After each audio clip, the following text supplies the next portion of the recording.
Another text question says, if all religions claim to be truth, then how can Christianity make that claim and think that it is correct?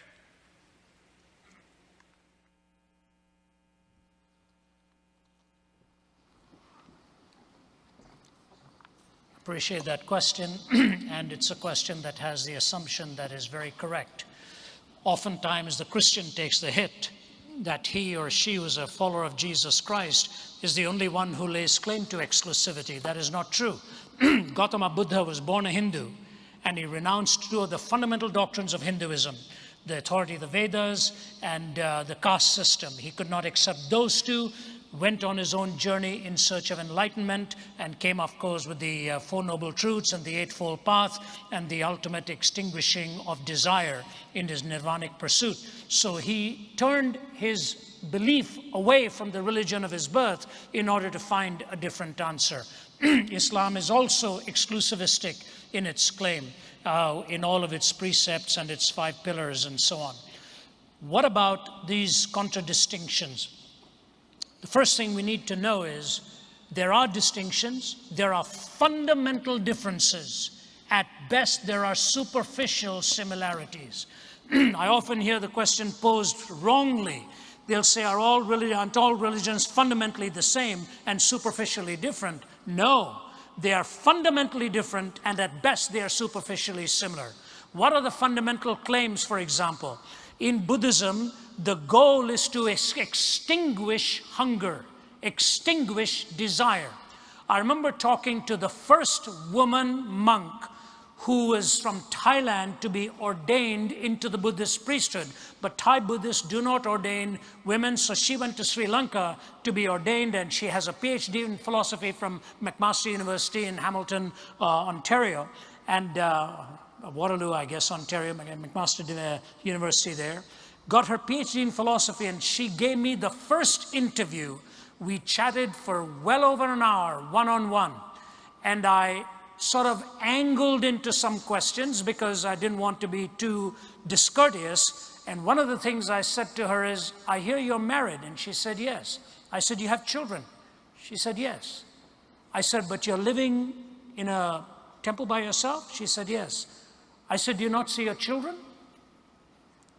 She started crying. She said, I have a car. I said, you have a car? She said, yeah. I said, okay.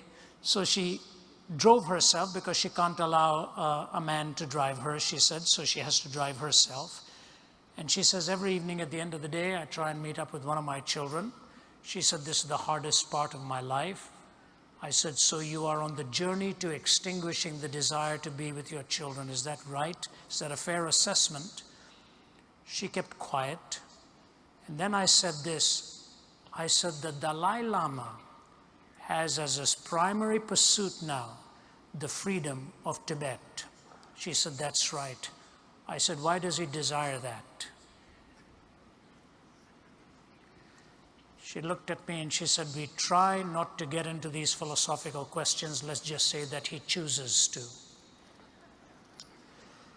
You take a look at other world religions and see where these 4 questions are dealt with: origin, meaning, morality, and destiny. These 4 questions have to be answered in 2 ways. Follow me, please. Every particular answer has to correspond to truth, either through empirical form of measurement or through the logical reasoning process. And when those 4 answers are put together, they must cohere and not be incoherent. So the 2 tests, correspondence and coherence, I guarantee you, only in the Judeo-Christian worldview will you find these 4 questions answered with corresponding truthfulness and with the coherence of a worldview. Let me take just one example, and I don't say this to slight, but this is a fact and we have to deal with it. I've been invited in many, many Islamic countries, and I have open forums there, and going to go to one of the toughest Islamic countries within the next few weeks. They've hosted me in many parts there, and we've had dialogues. I want to give to you 2 things. In the Quran, it is the only historically claimed document that denies that Jesus Christ was actually crucified or died on the cross. Denies that. The Greek historians say he died on the cross. Roman historians say that. Pagan historians say that. Jewish historians say that. And Christian historians say that. The the Quran is the only one that says it appeared to him that he died, but he didn't actually die on the cross. So historically, it is making an affirmation that is really historically untrue. I got into a discussion with Sheikh Hussein of the leading Shiite cleric in Damascus, Syria, a real gentleman. For over 3 hours, we talked with an interpreter between us and an audience listening in. I was allowed to ask him one question about his faith, and he was allowed to ask me one question about mine.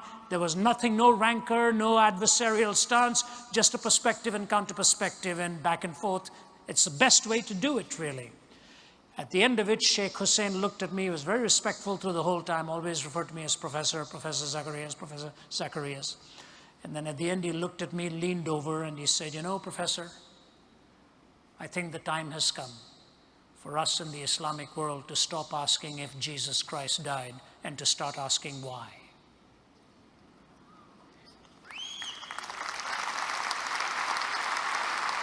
I said to him, "May I quote you on that, sir?" He said, "Yes, you may. I'm hopefully going to go there before long, and I hope we can meet up again." Origin, meaning, morality, and destiny. The Judeo-Christian worldview is not the only one that claims exclusivity, but it's the only one that takes those 4 questions with corresponding answers that are truthful and coherent answers that stand the test of time. And the ultimate answer of the resurrection from the dead that gives you hope and meaning. I see we have one more question left, and that's the sign here. I'll be happy to take that. I just want to add something to that very, very quickly, because the question comes also in this fashion. Have you studied all the religions in the world in order for you to know that your religion is right? Could it not be possible that you have missed something? Now, that sounds like a very daunting question, but it's really not that difficult to deal with, because all the worldviews in existence, all the worldviews that exist can actually be grouped at the very basic level. You could spend an eternity maybe studying just one of these religions. But all the worldviews in existence can be grouped under only 3 categories, all the worldviews. The first category is the view that only the universe exists. The other category is only God exists. Of course, you find naturalism and atheism on the left side, only the universe exists. But when some Eastern religions will tell you only God exists, and that's cashed out in different ways. I'm just using the word God, just to make it easy for us to grasp these concepts. Then in the middle, you have the view that both God and the universe exist. Both God and the universe exist, and under that you have Judaism, Christianity, and Islam. So it's not difficult to apply the test that Ravi was talking about to these systems as a whole without having to study each particular one. You just need to know what the basic ideas, what the basic thoughts are for these views. Then you can critique all of them without having to be an expert in every worldview that's out there. So it's important for us to know that this is not so difficult to do. We are not making it up in trying to come up with an answer to this kind of a question. This gentleman, very humble guy, and we didn't want to give another university too much of advertising here lest we be thrown out, but he is just finishing up his PhD work at the University of Georgia, and I'm going to carry the work out there.